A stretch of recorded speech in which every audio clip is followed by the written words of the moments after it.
mapapahiya sila dyan. Kasi wala dyan si Pastor Kibuloy o sino pa man sa hinahanap nila sa warrant of arrest. At kapag hindi po ito makontrol at kaladkarin nila, bugbukin, sisipain, gagapusin at aaristuhin itong mga kapatid at kababayan ating mga Pilipino sa KOJC, pwedeng lumala ang sitwasyon na ito. At kung sakali man huwag sanang mangyari na tumanak ang dugo sa loob ng KOJC, ang udugo ay aagos kay Marcos at sa kanyang mga birtubong pulis. Impormasyon lang po. Ang balak po ngayon ng kapulisan ay putulan ng tubig, kuryente at puwersahang paalisin ang mga pamilya na nasa loob ng KOJC compound. Papalayasin po nila ang ating mga magulang, ang mga bata. May mga bagong panganak pa. Meron tayong mga lola na walang kalaban-laban. So, pinaplano ni Torre ay puwersahang pagpapalayas. Sa oras na meron ni isa na manlaban, ay gagamit na po sila ng dahas at pupusahan na po. Wala pong edad na pipiliin, bata o matanda, wala po silang pipiliin. Lahat ng gagamit ng cellphones, kukunin, at hindi nila ipapakita ang kanilang karahasan dahil ngayon pa lang ay pinagsabihan na po ang bawat manggagawa na walang maglalabas ng cellphone dahil ang kanilang gagawin ay marahas.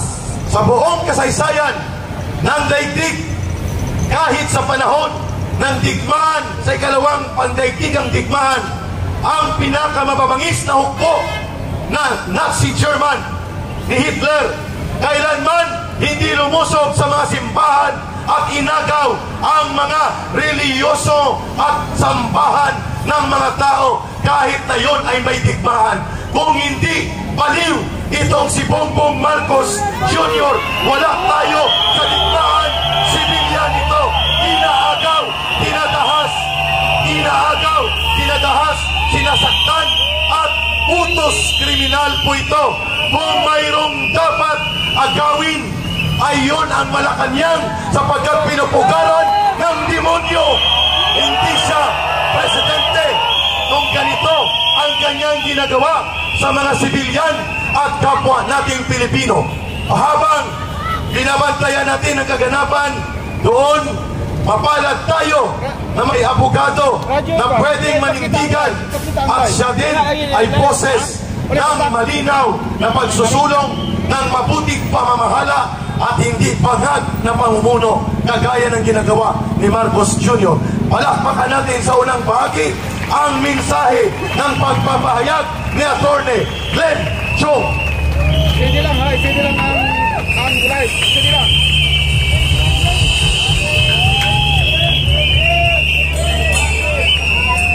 Sige lang ang live, sige lang ang kasama. Kuya Eric, thank you. Pang-limang araw ko na to. Suki talaga ako rito. You know, in biblical times, there was the story, the famous story of David and Goliath. Di po ba? Alam natin lahat yan. Si Goliath ba yung higante? At si David yung maliit. Powerless. Tayo yon. Tayo si David. Kasi naniniwala tayo unang-una sa Diyos. Yes! Yun naman ang post natin eh. Pero itong dalawang pangag na nasa Malacanang, ang post nila nandun sa impyerno. Tama! So kaya, they epitomize Goliath. Oh, Goliath because sila ngayon ang nakaupo doon sa Malacanang, di po ba? At nasa likod nila, ang pinakamakapangyarihang bansa sa buong mundo, ang Estados Unidos. Si Lisa Marcos yan. Maniobra yan ni Lisa Marcos na lumuhod doon sa mga Amerikano. Kasi takot si Bongbong Marcos na patalsikin siya ng mga Amerikano tulad ng kanyang tatay. Sinabi niya sa amin yan habang nagdi-dinner kami buwan-buwan sa loob ng 6 na taon na kasama ko sila. The Americans removed my father. So yan yung deep-seated insecurity ni Marcos.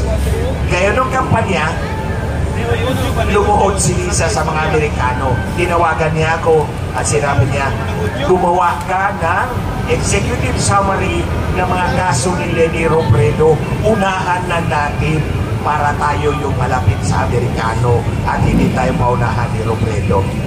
So ako yung inutosan niya. Best friend pa kami nung panahon na yun eh. Hindi ko rin alam na pangag pala. Drug pusher to be exact, si Lisa Marcos. Yun! Linawin natin. So, now we are faced with the power of government. Itong mga kapulisan natin against sa ating mga kapatid sa KOJC.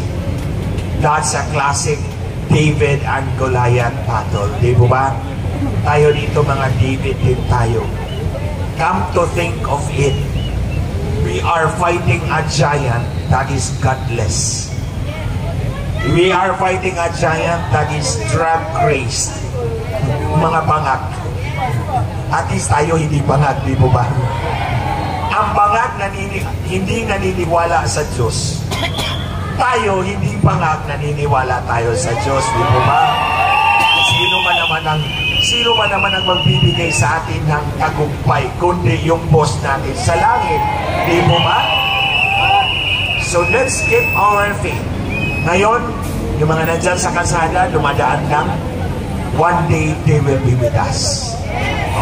By the power of God, let's claim it. Tayo lang dito ang forerunner. Pero dadami tayo one day soon. Yun! At makamtan din natin ang ating kalayaan mula sa pamamahala ng mga bangag. Alam niyo mga kababayan, 6 na taon akong kasama nitong mag-asawang ito. Pero at least hindi naman ako inoperan ng cocaine ni Lisa Marcos. Kasi alam naman niya na hindi ako ganyan.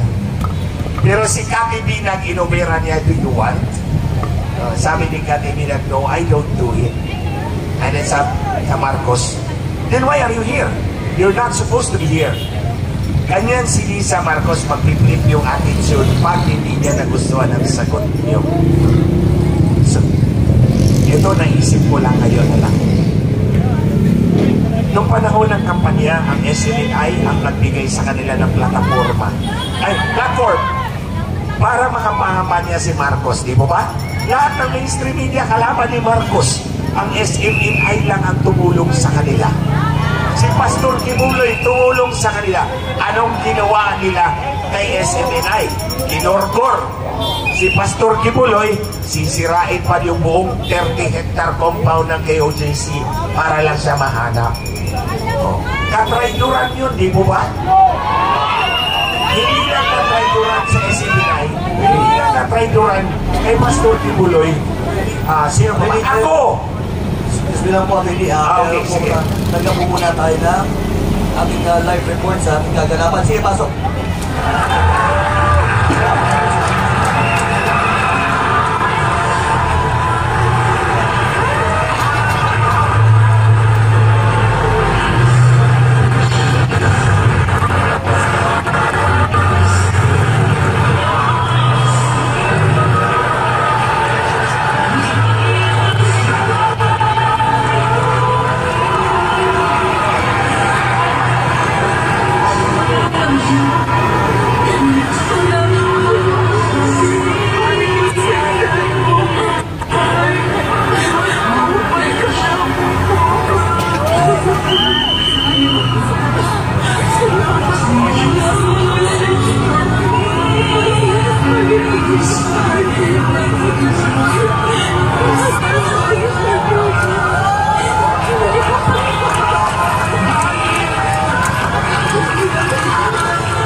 Presidente, wala po kami kalaban-laban. Wala po kami mga sandata.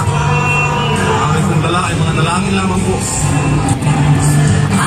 At ang pagtangis sana ay umalis na ang Philippine National Police sa ating pong mga